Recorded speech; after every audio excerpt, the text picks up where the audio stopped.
por el informe del Banco Central? ¿Por qué no volvemos al informe del Banco Central que determinó cómo el dinero prestado por el FMI y otros préstamos se dilapidó en fuga de capital con nombre, apellido de individuos y empresas que lo hicieron? Y entonces, ¿por qué no decimos, recuperemos eso y discutamos con el FMI de esa forma? Que el pago quede condicionado a la recuperación de esos fondos. Hubo una carta de los senadores oficialistas que dijeron, bueno, ¿por qué no hacemos una investigación internacional de dónde ese dinero se fugó en los paraísos fiscales? Que se arme una comisión del Congreso, que se abra esa comisión, formemos una corriente de opinión y que paguen la deuda los que se beneficiaron con la deuda. La verdad que esta crisis es una crisis diferente, una crisis de un tipo inédito que puso a todo el planeta en una situación de incertidumbre inédita, por lo menos desde que estamos así de globalizados. En todos los lugares se cayó la actividad económica, se sintió el impacto del virus, se sintió el impacto de las cuarentenas, y al principio, yo me acuerdo allá por marzo, abril, nos ilusionábamos con que podía salir mejor el planeta de esta situación. Los números indican que no, que todo lo contrario, que estamos más desiguales, que los ricos se hicieron más ricos, los pobres se hicieron más pobres. Ante una clase de crisis diferente, una crisis de otro tipo, me pareció interesante escuchar otras ideas. Pero lo que vas a escuchar hoy acá son eso, otras ideas. Estos economistas que invité no los ves en televisión todas las noches, ni son de los que gritan, ni son de los que les pagan las grandes empresas como consultores. Pero me parece súper interesante que los escuchemos. ¿Y cómo pueden, Claudio Katz, buenas noches, pagar mejores sueldos, por ejemplo, no sé, de pymes que no pueden pagar ni el aguinaldo? Mira, el gran condicionante de la Argentina es la deuda, sigue siendo la deuda. Ese es el gran problema que seguimos afrontando en un escenario social dramático. Se han pospuesto parte de los pagos con el canje, pero eso no distendió el mercado financiero, como vimos en las corridas cambiarias de los últimos meses. Y el gran punto ahora es la negociación con el FMI. Si vamos a convalidar una deuda que estaba pensada para financiar la reelección de Macri y terminó sirviendo para la fuga de capital, y vamos a legitimar al FMI, que reconoce todas las irregularidades de esa operación, como el acreedor privilegiado, y le vamos a permitir, a cambio de la prórroga de algunos pagos, que quede como el gran auditor de las cuentas argentinas en los próximos años, y cuando cambie el escenario internacional, cuando se pueda de nuevo, volver a los planes de ajuste que el FMI los tiene siempre, o transitamos por otro camino. Y bueno, ¿el otro camino cuál es? Empecemos por el informe del Banco Central. ¿Por qué no volvemos al informe del Banco Central que determinó cómo el dinero prestado por el FMI y otros préstamos se dilapidó en fuga de capital con nombre, apellido de individuos y empresas que lo hicieron? Y entonces, ¿por qué no decimos, recuperemos eso y discutamos con el FMI de esa forma? Que el pago quede condicionado a la recuperación de esos fondos. Hubo una carta de los senadores oficialistas que dijeron, bueno, ¿por qué no hacemos una investigación internacional de dónde ese dinero se fugó en los paraísos fiscales? Que se arme una comisión del Congreso, que se abra esa comisión, formemos una corriente de opinión y que paguen la deuda los que se beneficiaron con la deuda.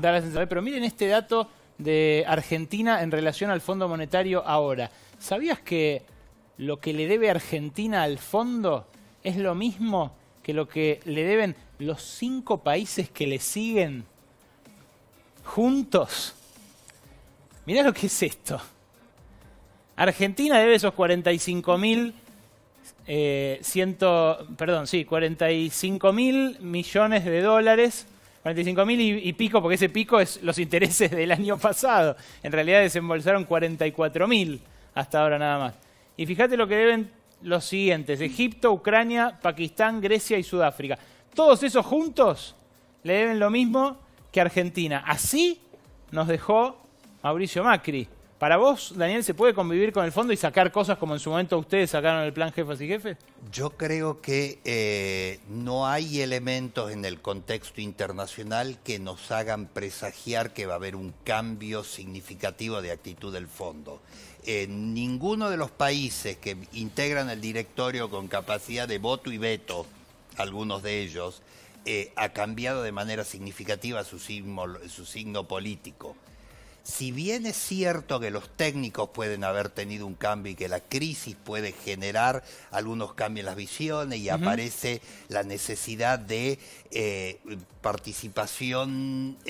mayor participación de los asalariados en el producto y alternativas de políticas sociales, esos son un poco islas. El tema demográfico geopolítico del fondo no ha cambiado significativamente. Entonces, para vos también hay que romper. No, yo no creo que haya que romper. Yo lo que creo que sí, hay que mantener instancias del diálogo, pues somos parte del fondo, tenemos una silla, participa el directorio y le tengo absoluta confianza a Sergio Chodos, que es el representante, que va a hacer todo lo posible y lo mejor para Argentina, pero creo que hay que mantener una idea de soberanía, en particular en las cosas que hace a la política inmediata y la política social.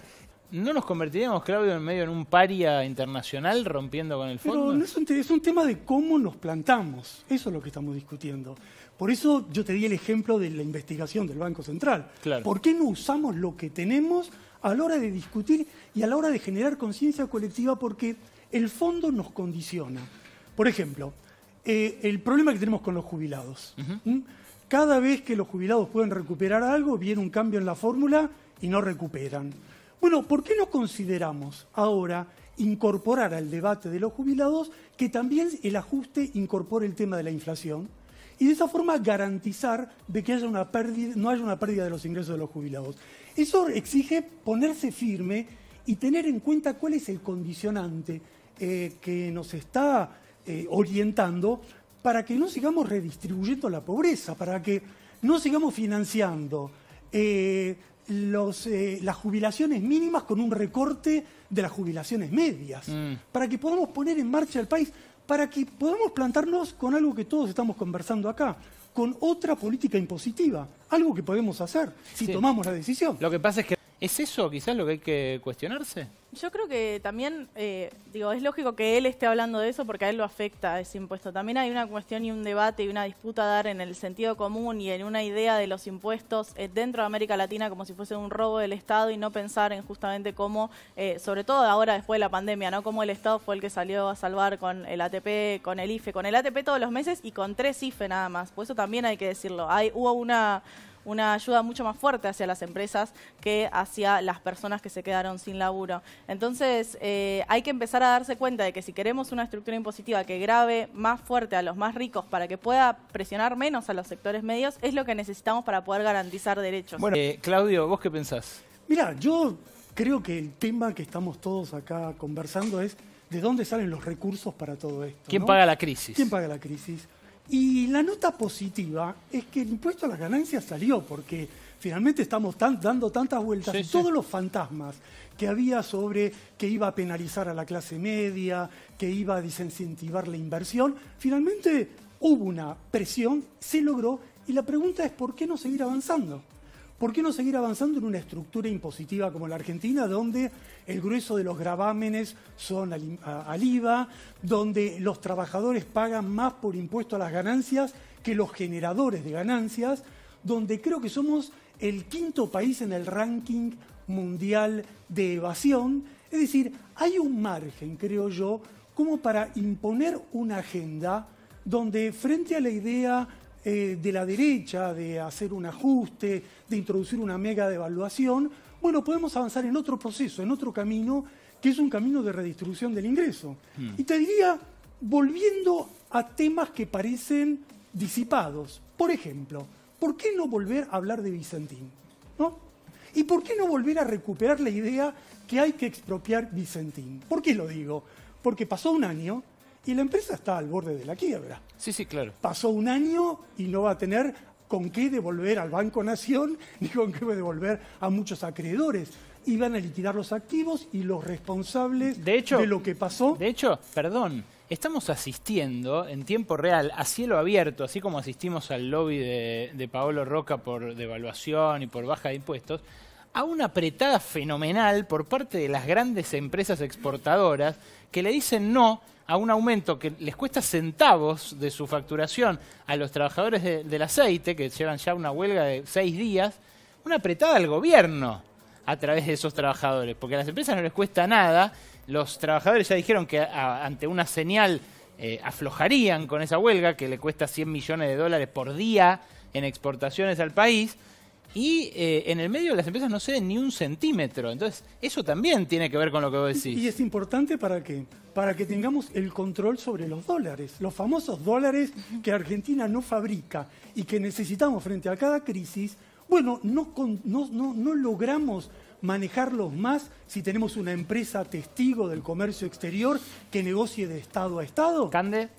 No, a mí lo que me da miedo es que pase esta situación tan excepcional que vivimos y que todo siga igual. Entonces me parece que es importante reforzar la idea de no pensar la economía en términos tan tradicionales. El IFE también funcionó para trabajadores de la informalidad. Esos 9 millones de personas no son personas desempleadas, sino que trabajan en el sector informal y gran parte son trabajadoras de casas particulares. Entonces me parece que pensar cómo salir de la crisis tiene que incluir justamente a estas trabajadoras y al conjunto del pueblo trabajador. Les agradezco. Condicionado a la recuperación de esos fondos. Hubo una carta de los senadores oficialistas que dijeron, bueno, ¿por qué no hacemos una investigación internacional de dónde ese dinero se fugó en los paraísos fiscales? Que se arme una comisión del Congreso, que se abra esa comisión, formemos una corriente de opinión y que paguen la deuda los que se beneficiaron con la deuda.